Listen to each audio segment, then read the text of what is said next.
আসসালামু আলাইকুম, আমি জামাল নাসার। আজকে পড়ব হচ্ছে রিসার্চ মেথডস ভার্সেস মেথোডোলজি। তো প্রথমে দেখো রিসার্চ মেথডটা কি, এটা প্রথমে আমরা বোঝার চেষ্টা করব। প্রথমে আসো হচ্ছে এটার ব্যাখ্যাটা আমরা দেখি। রিসার্চ মেথডটা কোথায় ইউজ করা হয়, এটা আসলে হচ্ছে তুমি যখন কোনো কিছু নিয়ে গবেষণা করবা তখন এটা কিভাবে পরিচালনা করবা, এটা হচ্ছে তোমার মেথড। এরপরে মনে করো হচ্ছে এটা এই অপারেশনটা, মানে এখানে বিভিন্ন ফাংশন দেওয়া থাকবে, এই ফাংশন অনুযায়ী তোমাকে এখানে কাজ করতে হবে, এখানে পারফর্ম করতে হবে। এই পারফর্মগুলো কিভাবে কাজ করবে, এটা হচ্ছে তোমার মেথড। এরপরে এটা তুমি মনে করো একটা প্রবলেম সলভ করবা, ওই প্রবলেমটা কিভাবে সলভ করবা, এটাও কিন্তু একটা মেথড। তো প্রথমে দেখো রিসার্চ মেথডটা কি, used for the conduction of research, use in performing research operation, মানে কিভাবে একটা অপারেশন পারফর্ম করবে, এটাও কিন্তু হচ্ছে মেথডের মধ্যে পড়বে। Use to study his research problem, মানে কোনো একটা রিসার্চ প্রবলেমে পড়ছো, এটা সলভের জন্য তোমার হচ্ছে এই রিসার্চ মেথডটা লাগবে। তো দেখো এই মেথডটাকে আমরা হচ্ছে তোমার তিনটা গ্রুপে ভাগ করেছি। ফার্স্ট গ্রুপটা হচ্ছে concern with the collection of data. প্রথমে হচ্ছে তোমাকে ডাটা কালেকশন করতে হবে, তারপর কি করতে হবে, তারপর হচ্ছে তুমি এই ডাটাগুলোকে নিয়ে একটা স্ট্যাটিস্টিক্যাল টেকনিক খাটাবা। এখানে খাটানোর পর এখানে হচ্ছে তোমার সম্পর্ক বের করবা। মনে করো তোমার যেটা তুমি এখন বের করতে চাচ্ছ এটাকে তুমি আননোন ধরলা, আর যে ডাটাগুলো তুমি পেলা এই ডাটাগুলোর সাথে হচ্ছে তোমার এই যে আননোন একটা ডাটা বের করবা, এটার সাথে একটা রিলেশন দেখাতে হবে। তারপর 3 নাম্বারে হচ্ছে তোমার এই রিলেশনটাকে তোমার হচ্ছে মূল্যায়ন করতে হবে, যে এটা কি আসলে তুমি যে ডাটাটা পেয়েছো এটা কি আসলে হচ্ছে একুরেসি কিনা বা একুরেটলি হয়েছে কিনা। তাহলে দ্বিতীয় গ্রুপটা কি তোমার consist of statistical technique which are used for the establish relationship between data and the unknown. অর্থাৎ হচ্ছে তুমি যে ডাটাটা পেয়েছো, ডাটাটা কালেক্ট করেছো, এই ডাটার সাথে আননোন একটা ডাটা, যে ডাটাটা তুমি এখন ফলাফল বের করবে এটার সাথে একটা সম্পর্ক দেখাতে হবে, রিলেশনশিপ দেখাতে হবে, মানে ফাংশন দেখাতে হবে। তারপর তুমি এই রিলেশনটা দেখানোর পর তুমি যে ডাটাটা পাবা এটাকে তুমি হচ্ছে ইভ্যালুয়েট করতে হবে, মানে মূল্যায়ন করতে হবে।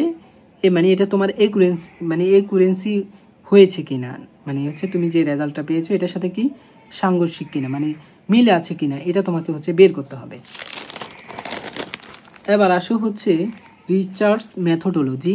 এটা কি, এটা হচ্ছে তোমার মনে করো তুমি একটা ফাংশন এখানে ব্যবহার করছো, কেন ব্যবহার করছো এটা তোমাকে কিন্তু ব্যাখ্যা করতে হবে, এটা হচ্ছে মেথোডোলজি।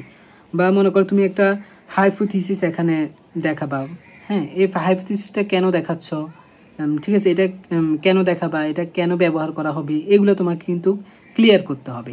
এরপরে তুমি মনে করো মিন বের করবা, মোড বের করবা, মিডিয়ান বের করবা, স্ট্যান্ডার্ড ডেভিয়েশন বের করবা, এগুলো কেন বের করবা, কেন ব্যবহার করবা, হ্যাঁ এগুলো তোমাকে হচ্ছে এখানে ব্যাখ্যা করতে হবে। তাহলে এটাই হচ্ছে তোমার রিসার্চ মেথোডোলজি। তো এবার আসো এটা কি, way to systematically solve the research problem, মানে এটা হচ্ছে তোমার সিস্টেমেটিক্যালি একটা সলভ করবা, এটা ওয়েটা তোমাকে ক্লিয়ার করতে হবে, যে এটা করতেছো কেন, ওটা করতেছো কেন, এটা তোমাকে এখানে ক্লিয়ার করতে হবে। এরপর হচ্ছে understood how research is done scientifically, মানে হচ্ছে তুমি এটাকে কিভাবে হচ্ছে সায়েন্টিফিক্যালি প্রমাণ করবা। হ্যাঁ research method is part of research methodology, এই যে রিসার্চ মেথডটা এটা আসলে হচ্ছে রিসার্চ মেথোডোলজির একটা অংশ বলতেছে তারা। তো আসো ফাংশনটা দেখি। Not only need to know how to develop content indicates or test, বলতেছে এখানে তুমি যে শুধু একটা টেস্ট করবা এমনটা না, এটা কেন করতেছো, মানে হচ্ছে how to calculate the mean, মানে কেন তুমি মিনটা বের করতেছো, the mode, the median, the standard deviation or chi square, ঠিক আছে, এগুলো কেন ব্যবহার করতেছে এগুলো তোমাকে কিন্তু বলতে হবে। তারপর হচ্ছে how to apply particular research technique, মানে তুমি কেন একটা রিসার্চ টেকনিকটা এখানে ব্যবহার করছো।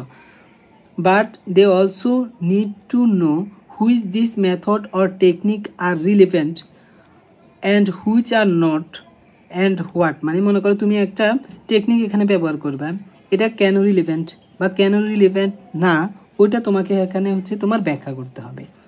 Why hypothesis has been formulated, মানে মনে করো একটা হাইপোথিসিস ফর্মুলেটেড করবা, কেন করবা, হ্যাঁ। এরপর হচ্ছে what data has been collected, মানে কেন কি ডাটা কালেকশন করবা, হোয়াই কেন করবা, কোন টেকনিকটা এখানে ব্যবহার করবা, এটাই হচ্ছে আমাদের রিসার্চ মেথোডোলজি। তাহলে মেথোডোলজি হচ্ছে কি, মানে তুমি কোনো একটা ফর্মুলেটেড এখানে ব্যাখ্যা করবা, কোনো একটা সূত্র এখানে খাটাবা, কেন খাটাচ্ছ এটা তোমাকে ক্লিয়ার করতে হবে, এটাই হচ্ছে তোমার মেথোডোলজি। আর একটা ইম্পর্টেন্ট কথা তোমাকে মনে রাখতে হবে, মেথোডোলজি রিসার্চ মেথডটা হচ্ছে মেথোডোলজিরই একটা অংশ। তো আশা করি বুঝতে পেরেছো। আসসালামু আলাইকুম।